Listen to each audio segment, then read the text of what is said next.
But critically, he doesn't tell them what to do, he tells them what they're to achieve. And this, I think, is truly output or outcome focused, not simply an input exercise. And finally, and this is where the process can go wrong, having delegated the task appropriately, he needs to supervise the execution or delivery of those tasks, not in a way that stifles the initiative of the subordinates to whom the tasks have been properly delegated, but in a subtle way, remembering that while tasks can be delegated, responsibility can never be delegated. The buck always stops with the boss.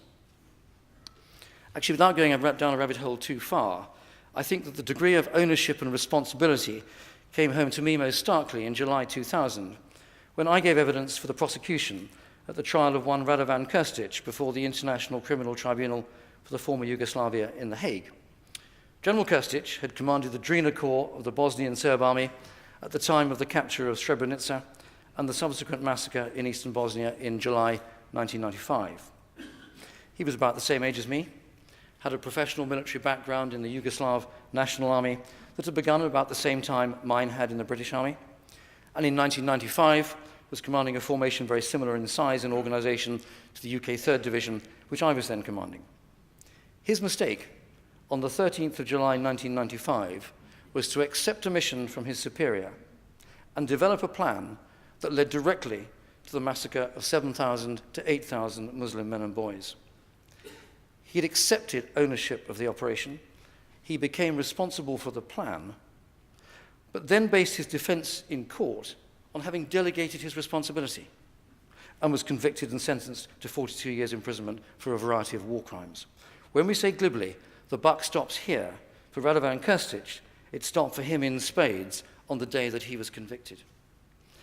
That said, and as an aside, I know, and looking at him across the courtroom, he knows, and the court also knows, that his real failure was a complete collapse of personal moral courage.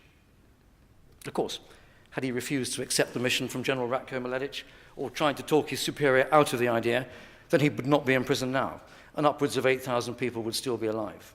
But I accept the risks of the morally correct line were obviously high, and on the day, he failed the test.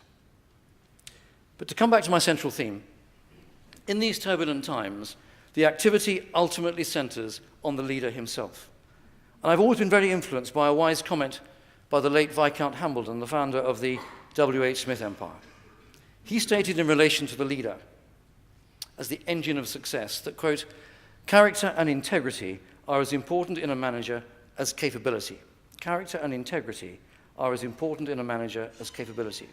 And I think those two aspects, character and integrity, are absolutely key in a leader.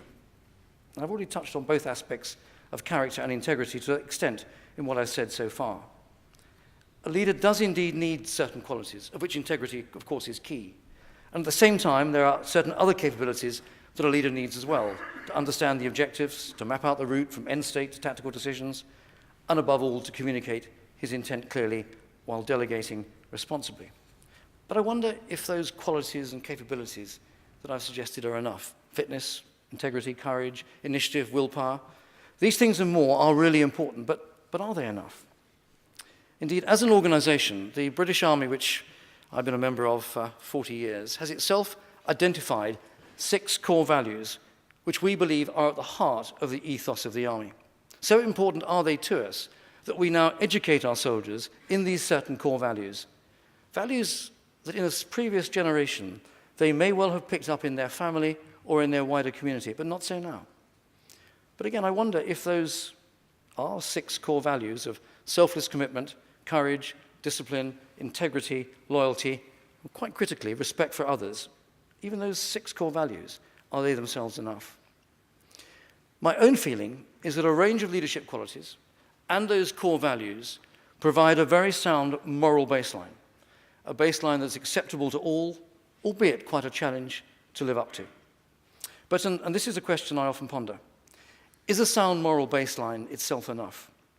Should there not also be a spiritual dimension to this? And I believe that there should be. After all, we often refer to someone being an inspirational leader. And of course, it's that word believe or belief that's at the heart of any spiritual dimension. Now, for some, belief in the cause, belief in the leader, or even in my organization, within the tribal nature of the British Army, belief in the regiment will itself be enough. But I'm not so sure.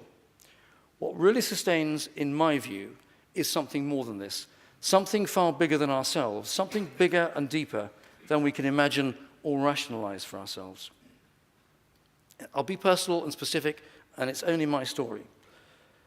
This first came home to me as a young platoon commander, formative days in Belfast in the early 1970s, when my platoon and I were engaged in a fierce and protracted gun battle, after which several terrorists were left dead, one of my soldiers had been killed, and another shot in the chest. We'd all been frightened, even though no one actually admitted it one to another. The next Sunday, I asked the battalion chaplain to come to the platoon base and take a service. I put a notice up to say this was happening and that I was attending. The whole platoon turned up. That experience told me that even the toughest of men, when the chips are down and the reality of life and death confronts, these people are reaching out into a spiritual dimension. Beyond the rational and beyond the moral, they're reaching out for something. And I know they're doing that in Afghanistan tonight as we speak. But it's a personal thing for all to find in themselves, to find it where they can. I've just given my own experience of this. But I don't actually also think this just applies to armies in combat situations. I think there's an application to any situation of pressure, stress, or challenge in these turbulent times, when individuals are stretched to their physical or psychological limits. The pressure of having to sack 6 of your staff, the pressure of being sacked almost immediately when your business is collapsing. These are real pressures. And I think the truly effective leader needs to recognize this, needs to recognize these pressures. But he is, of course, personally challenged to provide what is needed for his employees or his subordinates if he does not have some empathy with or some experience of a spiritual, with a small s, anchor to his life himself. So I've said already, this is very much a personal thing.